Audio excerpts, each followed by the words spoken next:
Hey everybody, this is Jonathan Ogden, and you're listening to the What's Bruin Show.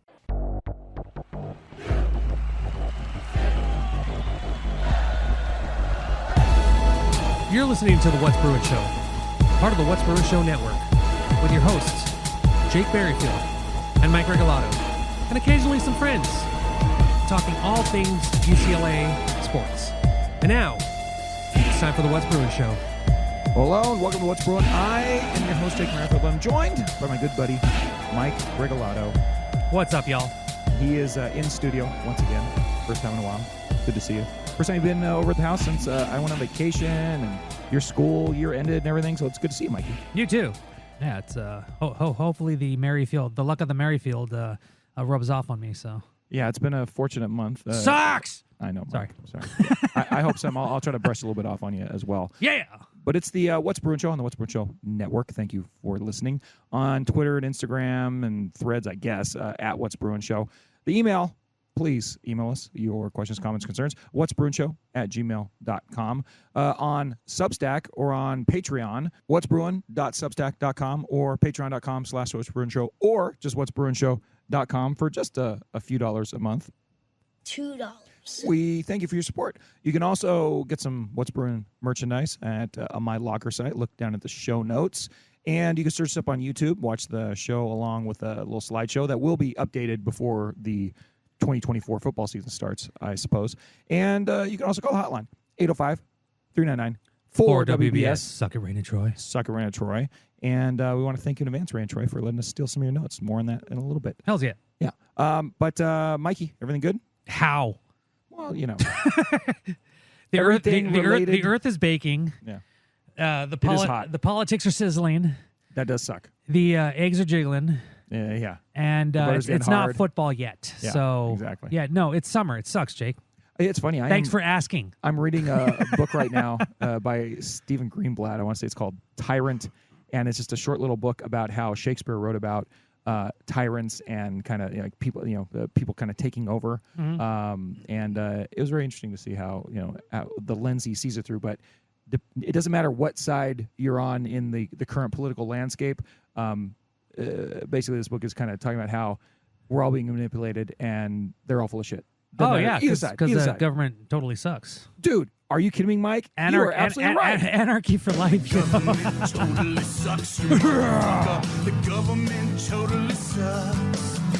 Oh, And by the way, Mike and I agree. By the way, shout out to Tenacious D who yeah. who gave Drew Holiday the Tenacious D Award last week. Oh yeah, Did you I see didn't that? see that. That's awesome. Let's go. I don't know where Kyle Gaspar just go. I know where Jack Black went. Oh, they were both there. They both Scott gave the Gaspar award. on? Let me. Oh my gosh. It is Tenacious D here with Drew Holiday. Drew, you have won the Tenacious D MVP award. How does it feel?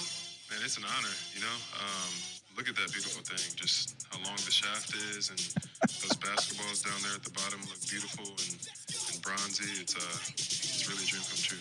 If anyone's a baller, it's you, Drew. And that's Tenacious D. Over and out. Wow. Straight baller. Go Bruins! 3 Bruins in one video. He's just a baller, man. Two are musicians, entertainers, and the other's a basketball player And who. if it wasn't clear, the Drew talking about the trophy was revealing enough. But if you were watching the video, it's a giant. It's a basketball. Yeah. I guess more. It's a penis-shaped basketball trophy. I wasn't That's gonna what it say was. that. That's what it was. It's a Michael Penix-shaped Oh, dear basketball Lord. trophy. Yeah, it's pretty lit. Yeah, it's good, Mike. I like that. It's good breaking news, right? That's the only reason. That's the only Celtic I'll be happy for at all, ever. But that was good. I like that. Yeah, again, I am only happy for Drew Holiday. That's it. Well, very good. Anyway. Mikey, do you have man. any BROfiliated headlines for us today? Yeah, a few, because we Hold actually on. have Well, let's get two with them. main. We have two Big main applause, Big Mike. two main things we want to talk about. Mike Regalado. Yeah. And it's Iron Mike. yeah, hit the button, Jake. Thank you. What else? One more. Thank you. Hey, Mike. All right. Real quick, I want to give a quick shout out to Steve Rourke, longtime UCLA SID who retired last month. guy was just a class act. I mean, he did his job. He was just all business every time. We went into practice. He was giving us information, sending out, doing the stats for UCLA, and just generally being the information guy for UCLA. But also just in non-business times, I remember there were times where I would just hear, "Hey, Mike, how you doing?" And I was like, "Oh, hey, Steve, how you doing?" And we would just talk about, life, just for a quick 5 minutes before practice, or, just in passing when I saw him. Very nice. I think he's retiring from UCLA after 40 years. Again, just a fantastic human being, just a guy that I can always rely on to get information on. Just a baller, man. And there's obviously got to be a division between the actual program and the media, but he never really made it divisive. Like, he gave you the answer that he was supposed to, but he also made it clear that, hey, I'm trying to work with you here. Right. Either way, top class gentleman, just the epitome of class, and definitely going to miss him, because he was a joy to be around, to talk to, and we wish him luck. Yeah, exactly. And a happy retirement. Lucky bastard. Love you, Steve. Also, UCLA has hired a new football performance coach.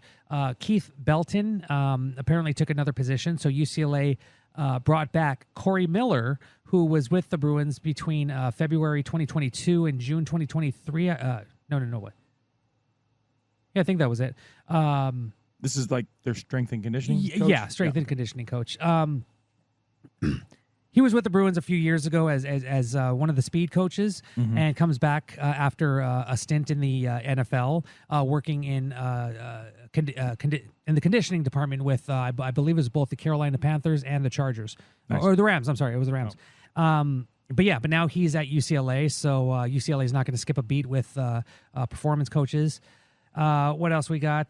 UCLA came in at number 16 in as one of the top programs with the most active NFL players. No, that's nice. And it's really trippy too, because the Bruins currently have 39 players on active rosters, and that's 16th overall. And this just basically goes into. This speaks a lot about how UCLA has been able to consistently get players in the NFL. They've gotten at the very least one player into the NFL. Let me rephrase that. They've had one player drafted every year since 2013, and even still, last month, Mercedes Lewis signed a 1-year contract with the Chicago Bears. This is going to be his 18th season. Just a baller. So man. that's crazy. Just not only longevity, but the ability to get guys into the NFL. And UCLA has 2 more than USC, so there's that. But I think they're 7th overall in the Big Ten. Yeah, that's a lot. But here's the thing. So check this out.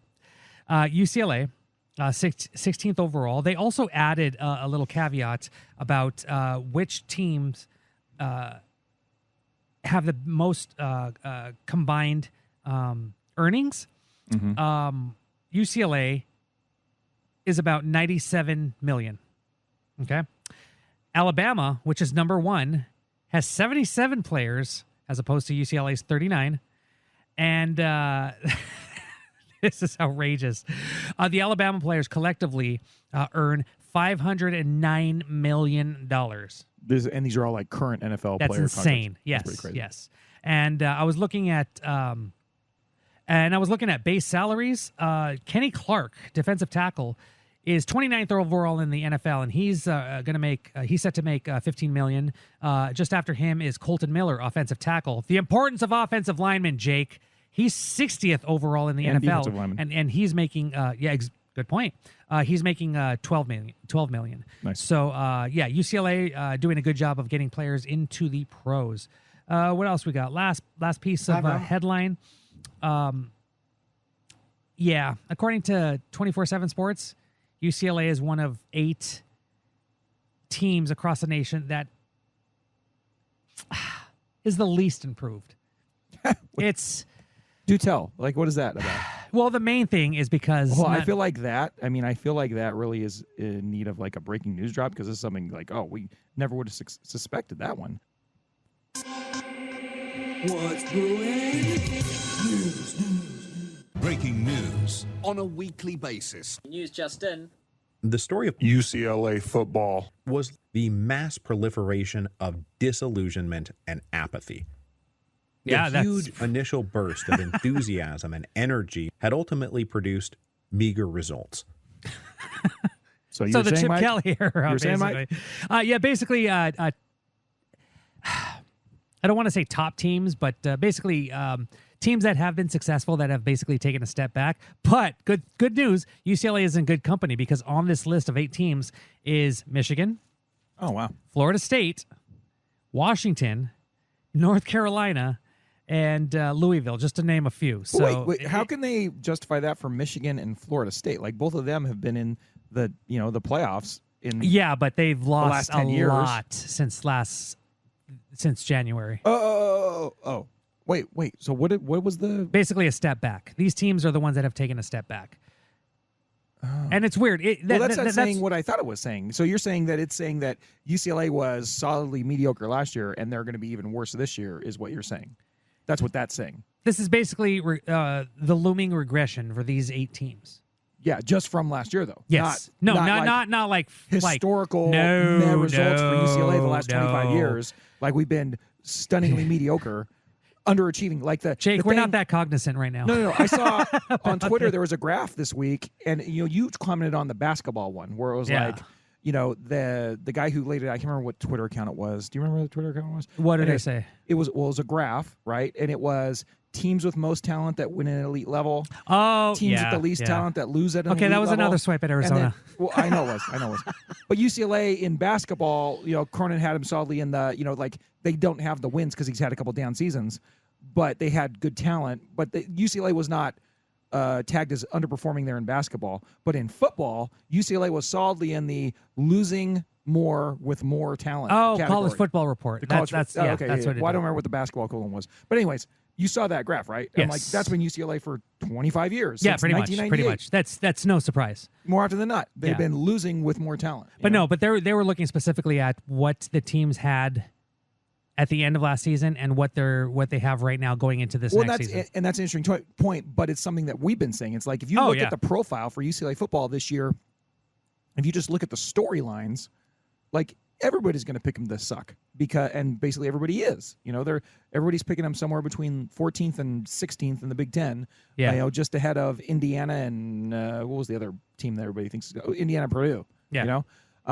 So that's the storyline. We here, like the people that are a little bit close to the program or the follow program week to week are probably a little bit more in the, well, you could see how this could cut better for them and how they could exceed the paltry expectations, right? But yeah, I like that. No kidding, they're on that list, right? Because of all the storylines are just negative. Yeah. All right. You got anything else, Mikey? No, that was it. That's it for the headlines. So, Jake, let's get into some meat and potatoes. Blue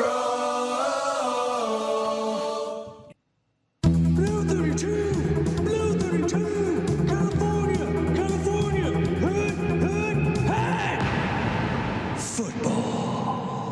So, Mikey, we're almost to Big Ten Media Day. You're going to be going there. That's awesome. 2 weeks, bro. And we're starting to look right in the eyeballs of the 2024 football season, which is pretty freaking awesome. I'm looking forward to it. Obviously, UCLA taking a big step into the Big Ten, and you had an idea. We're coming up with some new segments here and there. What did you want to do tonight? Tonight, I wanted to look at. We have 2 things because you brought up a really good segment as well, which we'll get into. But I wanted to quickly look at some of the standout, what we believe will be the standout players at every position group. So give me a name for this segment, Mike. So, position group ballers. Bam. Position group ballers. Straight baller. I think that's good. Is that good? I think that's good. We'll go with that. Yes, I love this board, Jake. It's Maybe amazing. we'll do something with some more with that next week. Oh, But hell right yeah, now, dude. It's going to be position group ballers. Just a baller, man. Quick question: Does that work? Are you related to Zool? Distant cousins? I just want to know. Anyway, second cousin actually. Yeah, thank you. He had his real peak in the 80s. Now he's on a little comeback trail. name your destroyer. It's pretty awesome. Okay, great. Mike, position group standouts we're going to do the offense today. Really quick sidebar. Yes. Of all the mascots in America, name your destroyer, Jake. Who is your destroyer? Sparky. It's got to be Sparky. Really? Sparky. I mean, he's a sun devil. Like, how are you going to get more powerful than a freaking devil? I'm right? picking Western Kentucky Hilltoppers. That okay. little blob, red blob that weighs. Oh God, that's gross. That thing is gross. Anyway, Jake, on UCLA's offensive line, the Hilltoppers are red. Yeah. Well, isn't there like a blobby blue mascot too? I don't know. I don't care. I have to think about that. But the Hilltoppers are gross. It's just weird. It's creepy. It's HR Puffin stuff. Yeah. Like on crack, and it's not great. It's not good. It's not good at all. Anyway, Jake, on the offensive line, there are several players. This is a huge department of the UCLA offense, and we're just doing offense this week. But who is your standout player? Who's the one that you think is going to go above and beyond this year? Personally, I'm going with Garrett DiGiorgio, right tackle. He's been with the program for 4 years. I think he knows what he has to do. And I think personally, I think the center position is the most important line on the offensive line. But this year, having that experience, I'm going with Garrett. What do you think? Yeah, first of all, I think I'm going to go with one of the incoming transfer guys. Mm-hmm. And as far as like the most important player on the offensive line, like they can all be important. Obviously, you need a center who's able to snap the ball. Most importantly, if you can't actually snap the ball, then you're really screwed. You're talking to somebody who actually airmailed like 3 snaps in the game and cost us a game. Rip Jake on that one. That was like my second game ever playing center. But center's very important. But then again, the tackles are very important. And guess what? If you have a really dominating guard, who was the guard, the Mora era that he played for the Bruins and went on to the NFL? X-Man, I want to say. He was a transfer. Why am I blanking? Yes, I know who you're talking about. You know what I'm talking about, right? Yes. But he was awesome. He was a guard. Yeah. So anyways, your most important offensive lineman is like your best ones, the ones who can actually play together with the other offensive line. As far as like most important, least important, like they all have their positions that they play. Obviously, if you're going to hide an offensive lineman in some way, shape, or form because you're kind of have a deficit somewhere, if you can hide him at guard, it's probably better than trying to hide him at one of the tackle spots. Yeah, left tackle. Or if you got a guy that can snap the ball perfectly, wonderfully, you could take a guy that's not necessarily the most physical or the best blocker or whatever. If he can hike the ball and make the calls, then center, you can kind of hide a guy a little bit too, because if you have really good guards, they can make up for that, right? Jake, answer the question. I just got on a little tangent here because I don't know. Not just for everyone that's you the said. Thing. Okay, when I started really paying attention to football, you were the guy that was there that really put it into my head that the trenches are probably the most important part. Exactly. That's where the party's at. That's where all the action's at. If you don't have control of the line, you don't have control of the game. That's a very good case you can make for that, Mike. And also you need guys that can run and catch and throw and all that stuff too. But that's why it's the ultimate team sport. That's why I love it. Anyways, sorry to answer your question, Mike. I'm sorry I went off a tangent, but I got a little fired up over some stuff I heard maybe on another show. Bruin Bible. It's okay. Never mind those guys. But love you all. Who stood us up? Didn't come on the show this summer. Okay. Technically, we haven't said when he can come back on because look, dude. You've been eating poutines for the last 3 weeks, Jake. I've been dealing with the state of California and idiots above and beyond. We have had multiple. So technically it's not Will's fault. I'll withdraw my my accusations for now. But no, we got to have him on. If we get to mid-August and he's still crickets, I'm going to be I'm gonna come back both honestly, barrels. we should probably record this off air, but I think it's our turn to respond. So I'm just saying. I'll have to check probably. All right, whatever. Anyway, Will, let us know when you're on, bro. But anywho, to answer your question, I would say either the transfer from UNLV, Alani Makahele, or the transfer from, and he's going to be playing some sort of guard position probably, or even more importantly in my mind, the transfer from Louisville, Ruben Unege. Yeah. if that guy is playable and he should, why wouldn't he be, right?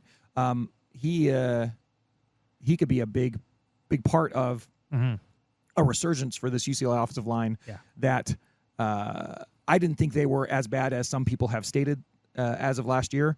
There was a lot of other problems with the offense rather than just the offensive line, but certainly there was room for improvement. And I think that the guys that Foster's brought in just in the last few months could, more bodies, more competition, and more guys, even given a lot of different guys some reps to figure out who's going to be the best. That's all good, well and good, and I'm looking forward to that. But I think those two transfers are going to be key guys going forward. And then we also have to figure, you're hoping that the new offensive line coach can make some hay and get them organized on the same page. Exactly. But that all remains to be seen because it's all new. All right, especially with the West Coast offense. This one I think should be easy.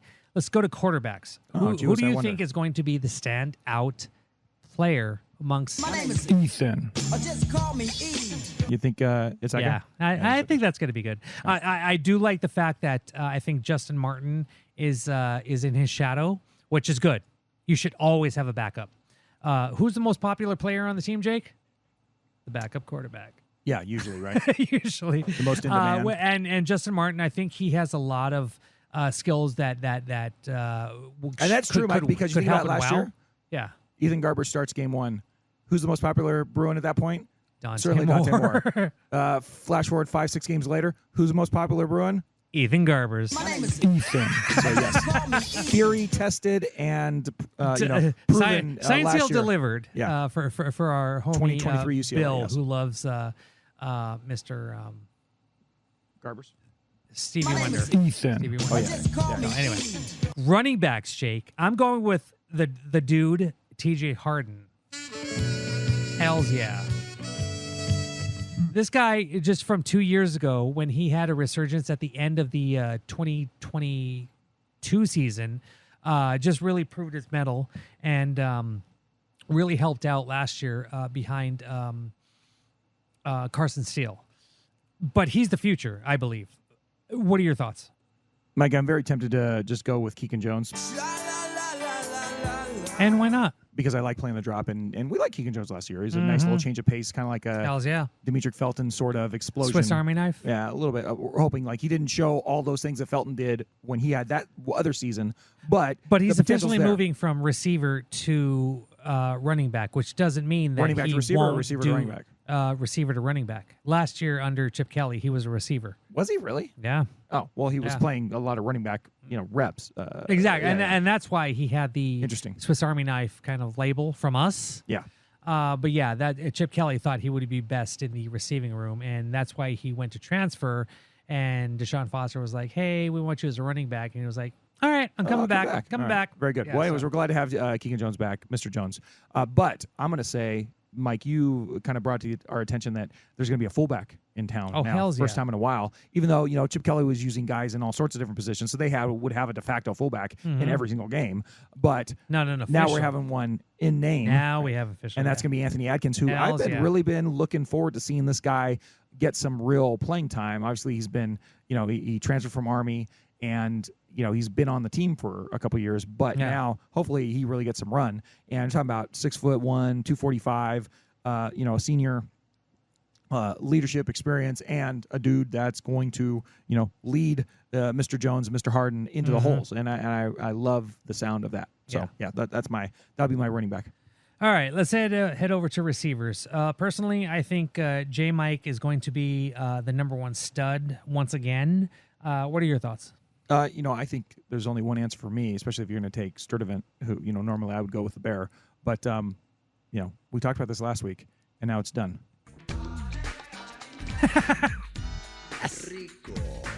So I'm really looking forward to seeing what old Rico can do, transfer from Notre Dame. Yeah. But the wide receiver room is stacked. So, throw a freaking dart. Exactly. That's at the why it's cloud of hard. receivers they have. So there's a bunch of dudes. We're talking about who might be the standout. I mean, we're not... Titus Mokieo Atimalala, who didn't play almost at all, I think at all, last year, looked very good in the spring. Mm-hmm. And so I think he's going to do big stuff, but I still think J. Mike is going to be the primary receiver in this new UCLA offense. Yeah, no, I can see that. I'm curious to see how the Eric Bieniemy offense utilizes tight ends. Yeah. What do you think? Different. It's exactly. No, good point, because that's going to be completely different from what Chip Kelly did. 1, 2, maybe 3 tight ends sometimes to put his plays into to execute his plays. God, I'm so tired right now. It's okay, but no, exactly. Like for most, especially in West Coast offenses, you will probably most likely see only one tight end on the field, and it sucks because you had Hudson Habermill, who was. Is he on track to play in the season? No, do we know? Yeah, he had the ACL tear in the spring. He was the one that it was towards the end of the season. We were all there, we witnessed, and he was just groaning and yelling, and it was not good. But we don't have a timeline on when he's supposed to be ready? I don't think he's going to play at all this year. So, oh, wow. Which is unfortunate because he was a super senior. So hopefully he gets another year to come back and play for UCLA. But what we saw from Moliki Matavao last year, I think the sky is just the limit for this guy. But it does depend on how Bieniemy wants to use him in his scheme. Is it going to be more of a blocking tight end? Is it going to be more of a catching tight end? Maybe a hybrid? We don't know. We haven't seen the full extent of what this West Coast offense from Bieniemy is going to unravel. But hopefully he's a big part of it, because what we saw from him last year was pretty exciting. No, I'm curious to see what they do with that room and like just what the offense looks like in general. But they still have guys that can contribute, and whether or not Habermill makes it back, in the middle or late part of the season or not, there's still other guys that can contribute. And obviously Moliki is at the top of the list, but then Peterson's there, and we'll see. Well, we'll see how they do. Yeah. Okay, Mike, good job with your segment. Thank you. Okay, we're going to do the Symposium real quick, and then we'll come back with the other new segment we're going to try. We'll see how it goes.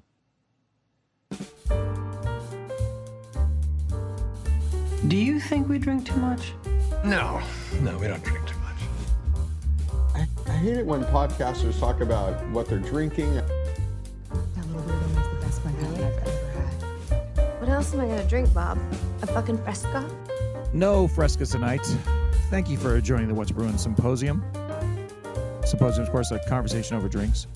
And that's what we're doing tonight. Mikey's back in studio, and what's up, y'all? He cracked himself a nice little beer, and I got a couple of whiskeys here to talk about. Mikey, what did you have tonight? Okay. I know I said I was not in support of Stone. Oh, yeah. But they do have some good beers. Stupid SC beer. Yeah, but there's a Stone Delicious IPA. It is really a very good beer. And so I brought that in tonight because it's summer. We're not doing much, whatever, affiliations aside. It's a good beer. So that's what I brought in, and it is quite delicious. Jake, what do you got?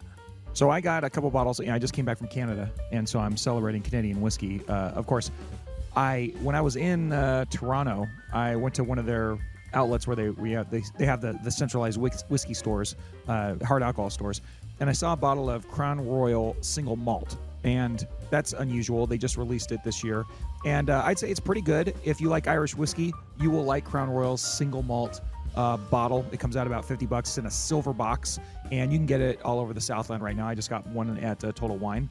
And then when I was there, I was happy to see that they either have re-released or they found a new stock of actually my favorite whiskey ever, which is, believe it or not, Crown Royal, hand-selected barrel Canadian whiskey.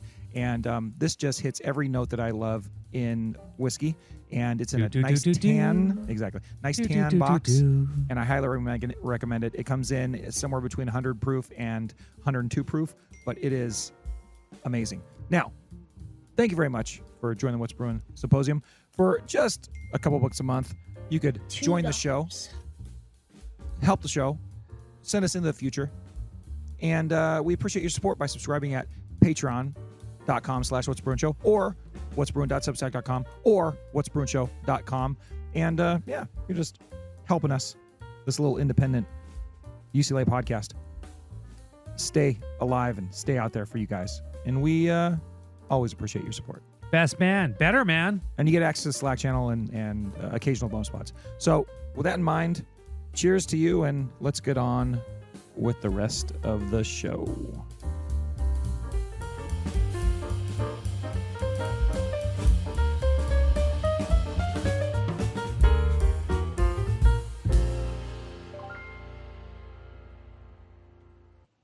All right, Mike, we have a new segment here. I made a little intro for it in advance, unlike the one we just kind of spitballed a few minutes ago. Let's see how we like this one, okay? Here we go. It's time for Hot Big 10 Minutes, stolen from Regn Troy. No, what do you think about that one? It's work in progress, Jake. We got it. We got a base. We got a base. We got a base, Jake. Very We disparaging. got a base. Oh, I guess. Everything needs a first draft. That's true. Okay, fine. That's right. We'll Thank work you. on that as we go forward. So Led Zeppelin didn't come up with Stairway to Heaven on the first try, Jake. That's a good point, Mike. I'm sure it went through a serious revision project over the years. So the idea behind this is our friends over at Regn Troy. They've been doing their Big 10 Minutes for the last couple of weeks, and I went and had lunch with them before I went on vacation. And I said, hey, I know you're putting all this work into doing these Big 10 Minutes, so how about you just send me that draft, and I will steal these and play them on my show. And they said, okay, cool. And so they sent me a Google Doc that had all of their Big 10 Minutes on it. Oh, cheers to you guys. Yeah, with some information on the different schools they're going through, and they just saved me the work. So that's why these are the Big 10 Minutes, brought to you by Regn Troy Radio. But our first target we're going to hit is going to be Indiana, UCLA's first Big 10 opponent. After joining the Big 10, they play them in Game 2 after playing Hawaii in Hawaii. This is going to be a game that UCLA is obviously expected to win, and we are expecting them to win. In fact, last week we said that UCLA's got a floor this year of 2 wins because counting on winning at least Hawaii and this game Indiana. However, Indiana went and hired a kind of a hot coach from James Madison. I'm really looking forward to seeing how they actually do. It's kind of a mystery. So I'm hoping that we don't run into this second year. I mean, this battle of new coaches. Deshaun Foster versus Kurt Signetti, battle of the new coaches, both with like very low expectations, but like both sides reasons to be optimistic, I would think. But that's going to be one where the Bruins really need to win that game. But we'll see how it goes. Indiana was 3-9 last year. They were 1-8 in conference, 0-6 in their division. Not a lot of positivity, but obviously they have a new coach, just like UCLA. He's going through the motions of trying to set up his team, and it's going to be a while before he figures out how and what he needs to do to make this team successful, just like Deshaun Foster. But personally, I think Deshaun Foster is in a better position, which, like as you were alluding to, this should be one of the at least very 2 bottom games that UCLA should win. At least Deshaun Foster has like UCLA success he can look back on, right? Yeah. Teams he was a part of, teams that even as a coach, there you go. under Consistency, Moore, yeah. like there's something that UCLA can strive for to be what they once were, kind of thing. Yeah, exactly. Indiana in football doesn't really have that at all, No. but they are taking a swing at with hiring a new hot coach. So we'll see how that goes. Yeah. But the point of the segment is to just give you a little bit of history about the team, right? And this is like something I would do UCLA trivia before we get to the game. So you're going to hear this right now, and guess what? You're probably going to hear a little bit of this when we actually get to the game in September. But the official name of the school is Indiana University at Bloomington, or IU. Okay, there you go. The year it was founded, Mikey. Give me a ballpark. When do you think this school was founded? 1897. Oh, okay. You're in the right century, at least. Nice. 1820, bro. Wow. Yeah, right? Okay. 1820 is State Still off. Seminary. It was Indiana College from 1829 to 1838, and then later became Indiana University of Bloomington. Location, obviously, in Bloomington. The mascot is the Hoosiers. Hoosier. Something that we're going to be developing over the summer is I need to get drops for all these teams. Indiana's one that I kind of know what I want it to be. I think I want it to be a Gene Hackman saying, my team's on the floor, Right. But if anybody has any other ideas about any of the other Big Ten teams, feel free to send them my way at whatsbruinshow@gmail.com. Creative drops. Everything will be considered. Like last year, you guys came up really clutch with all your, more drop suggestions, and now they're all useless. except for the week we play Oregon. That's okay. That's okay. It was a good But team hope effort. springs eternal, as you always say, Jake. Absolutely does. But if you have any Big Ten drops for their teams that you think we should be on top of, please let me know because I want to have them. No one knows who coined Hoosiers or what it's supposed to mean other than somebody from Indiana, but John Finley's 1833 poem, The Hoosiers' Nest, is often pointed to as the source of Hoosiers, the mascot for Indiana Hoosiers. Got it? Mm-hmm. Find that interesting, Mike? I hope so. Not as interesting as Arizona Wildcats Bear Down from a guy who was on his deathbed writing Bear Down. On a barf bag? On a barf bag. Yeah, I gotcha. Yeah. And with not as cool. With a drunk co-ed telling the story? Exactly. Yeah. I wonder who's got the drunkest co-eds in the Big Ten. I guess we'll have to see. Probably Wisconsin, I'm guessing. Just ballparking. Where's Hawk Tua from? Sorry. I'm so sorry. I'm should so be sorry. I'm so sorry. How dare you, Mike? How dare you? All right. He's from Tennessee. Not in Big Ten country. All right. SEC, baby. Bloomington is a mecca for people who love music. Name a style of music, and chances are you can see it performed live in Bloomington. From operas at the university's world-class School of Music to jazz at a local club, Bloomington Death is Industrial a music Jazz Punk? lover's paradise. Mike, are you happy to hear that? I am, actually. Now you have a reason to go to Bloomington. Honestly, big music scene. Compared to Los Angeles, I'm pretty sure any middle-tier city in this country has better a music scene than LA. How dare you? How? I know. Dare. I know. This has been my thing. It's getting better. It's getting better, but it's still not. Jake, who has a better music scene, Austin or LA? Memphis or LA? It's Austin. New York or LA? I don't know. Seattle or LA? Yeah. No, LA, it's a good spot for the big bands to come and play. But individual shows, I guess it's getting better. I'll say this. It's gotten better since COVID. It's gotten better. The live music scene has gotten better, but it's nowhere near the likes of Memphis or Miami or Chicago. But those are all just because they're all concentrated in one freaking place. You know, you walk down a strip and you're getting to all these different places. Like there's one place to go see all of this music at once. But we got so many venues and so many things playing all the time. So it's still a great place to be if you like music because you can go see all kinds of shows. Oh, totally true. Totally true. I get that. But I mean, I just went to the Forum and saw Cage Elvin. I'm going to go to I can't remember where it is, but a small little place and watch Gossip in a couple weeks. And then that's cool. You want to go, Mike? Let's go. I'm sure. Yeah. Let's go. I'm already going. Let's go. All right. Anyways, I digress. You'll like this, Mike. And thank you to Michael Castillo for getting this fun fact. Bloomington has an incredible variety of restaurants, including Thai, Japanese, Greek, Moroccan, French, Tibetan, Yugoslavian, Indian, Afghani, West African, Mexican, Italian, Irish, Korean, and more than a dozen Chinese restaurants. But, Mike, did you know there are more than 42 Panda Express locations in Indiana? Oh, dear God. The state. How many of those are in Bloomington? 37. 0. Oh, really? That's how cool their place is. They're too good for Panda Express. So that speaks highly of them, Mike. Bloomington is starting to sound pretty cool. Sure. I guess, yeah. Why not? They're like, F you, Panda Express. We don't need you. We have our half dozen Chinese restaurants. Oh, my God. Plus a West awesome. African place. Yeah. While basketball wasn't invented in Indiana, it was perfected here. That's something you'll hear quoted. And obviously us here as UCLA Bruins, like that's, the whole Indiana basketball legacy. We're like, okay, fine, that's cute. Whatever. Yeah, right. When's the last year that Indiana won a national title, Mike?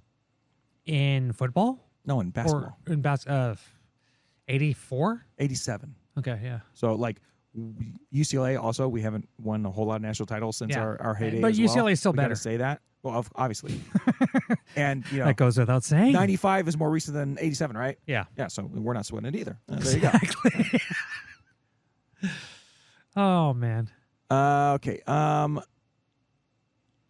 love these fun facts. Do you? Here's the fight song. You want? I'm gonna read it out for you. Okay. Indiana, our Indiana. Indiana, we're all for you. We will fight for the cream and crimson. I like that. That sounds like a song. We'll fight for the cream and crimson, for the glory of old IU. Never daunted, we cannot falter. In the battle, we're tried and true. Indiana, our Indiana. Indiana, we're all for you. Isn't that beautiful? Did Sean Connery write this? Sean Connery. Where are you getting that? Last Crusade. Oh, okay, I can see that. Indiana. Indiana. Get out of here, fool. I do like the Cream and Crimson. That is quite nice. That is quite nice. It rolls off the tongue quite That good. has like some 80s hip hop. All right. Kind of theme. Mike, I want you to try to name me one notable Indiana alumni. No. Oh my goodness. I don't know. Right. I know that the Jackson family was prominent in Indiana. Mike, I know automatically who your favorite Indiana alum will be because it's my favorite Indiana alum. Okay. And it will never be taken away. Like Go. This is like, who is it? Like anytime we're it's music related, right? Anytime we run into a Hoosier, this is what we're going to lead with. Okay. And it's kind of like when we lead with OJ for SC. Oh dear God. Jim Jones, alumni of Indiana. I don't know if he graduated, but he's an Indiana person. So we're going Jim Jones, the killer punch. Yeah, cult leader. That's their most famous. Okay, that's what we got to deal with Indiana. Also, other notable alumni would be Joe Buck. Oh, he's somebody we've heard of. Yeah. Famous broadcaster. Mark Cuban. Oh. He's known in the circles. He's a big baller. Mark Spitz, Olympic hero. Mark Spitz. Yeah. That's a good one.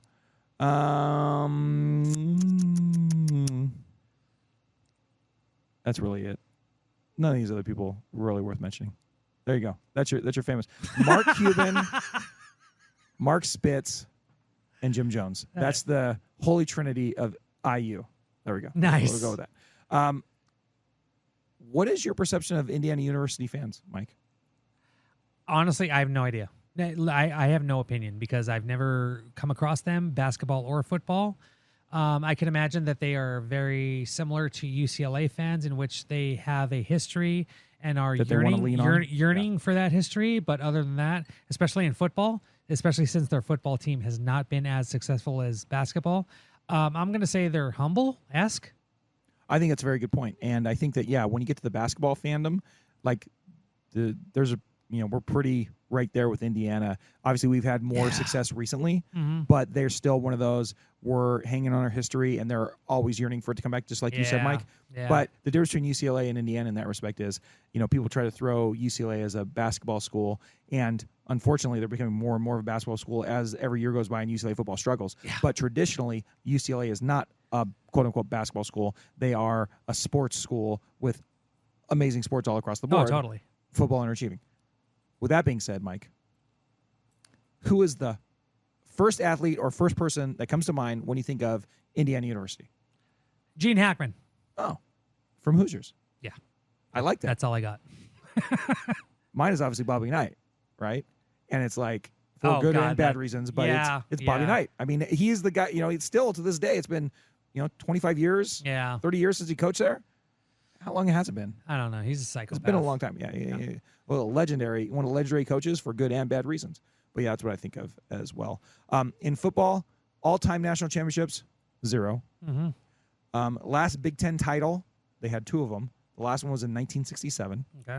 Damn. Yeah. That's really what we're looking like with Indiana. Kurt Cignetti takes over. He was at James Madison last year, and as Mike, you said, they were 3-9 last year, and we'll see how they are.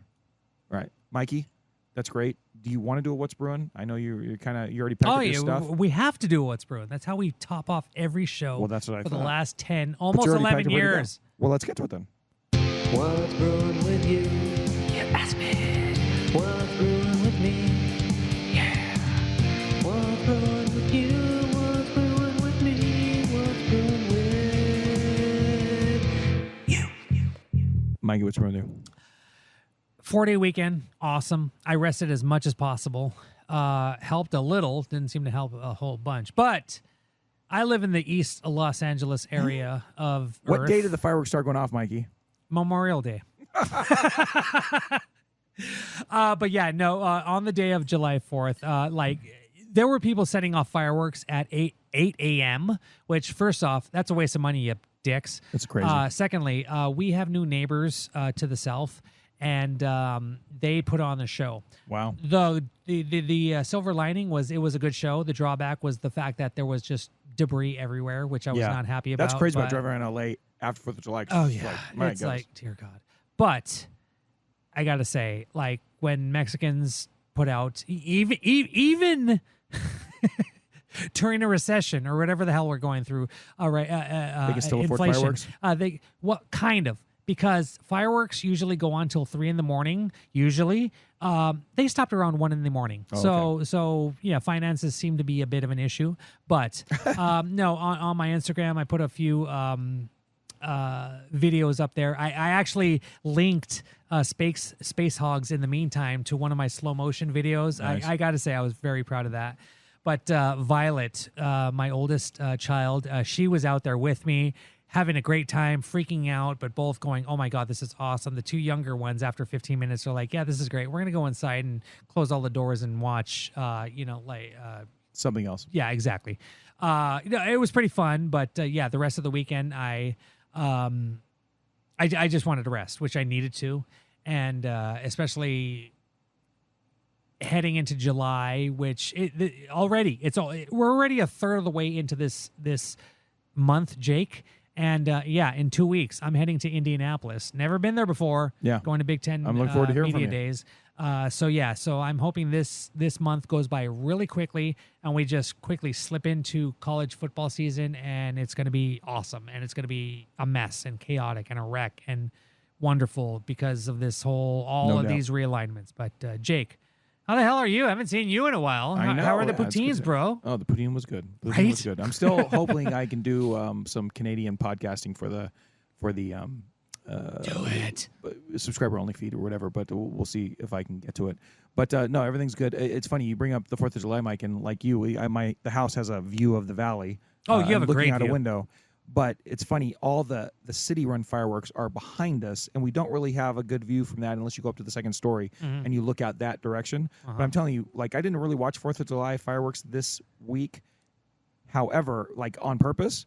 But when we got home from the little gathering we went to, and I was looking out the back window, and I'm just looking out into the valley, and I swear to God, there was one place, and it was not official fireworks, but oh my God, they probably had more fireworks than the official fireworks did, because I just kept seeing the same fireworks, like different variations, but the same distance away. Yeah, and it was not far enough to be like in Burbank or something. Yeah, and I was like, gee, my God, these guys had thousands and thousands of dollars of the fireworks going off. I was like, I was amazed. There must have been somebody did it up really big this year. There must have been at least $5,000 worth of pyrotechnics on my street. Man, man. On my street in one residence, I would say there was probably closer to 30,000 on the block. That's just bonkers. It's nuts, dude. It is absolutely nuts. Bonkers. But as far as what's wrong with me, I just went back to work yesterday, and that was crazy. Started off with like an 11-hour day, so that kind of killed me a little bit the first day back. But it's fine. I'm lucky. I'm basically I'm very fortunate to have the position I have doing the job that I do. So I'm not going to complain about that. But I am trying to. I set a goal for myself this month because Bill and I are doing a little mini. It's not. I don't want to say triathlon because it's not really a triathlon, even though it is a triathlon. It's a real short one. Yeah. A short one. But I'm trying to this month in July run 50 miles because my shoulder's been bothering me. I can't really run. Yeah, collectively. Okay, cool. Yeah, I'm not like Jack Roosevelt. I'm not running a marathon every morning. But love you. I'm trying to get to 50 miles cumulatively for July, which would be more than I've done before. So I'm doing a lot of running, Mikey. Do it, Jake.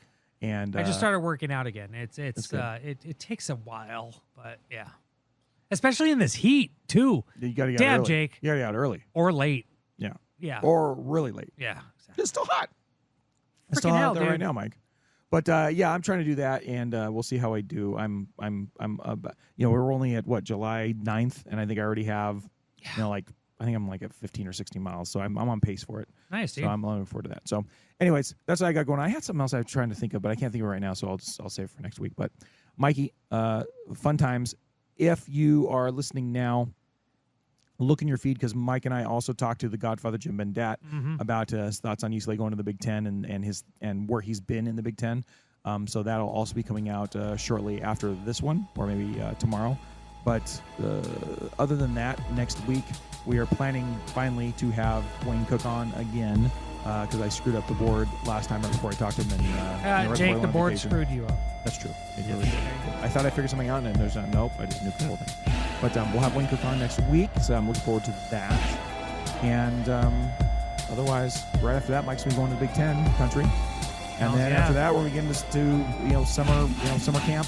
We actually have camp. a few different guests lined up for the next several weeks, so that's gonna be fun. So there you go. So lots of things happen, and man, we're head full steam ahead. So let's do it. Until next time, Mikey, what do we say? Go Bruins. Good evening.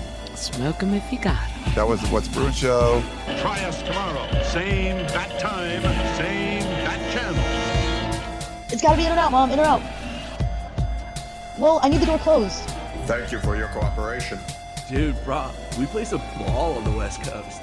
The final word is boob.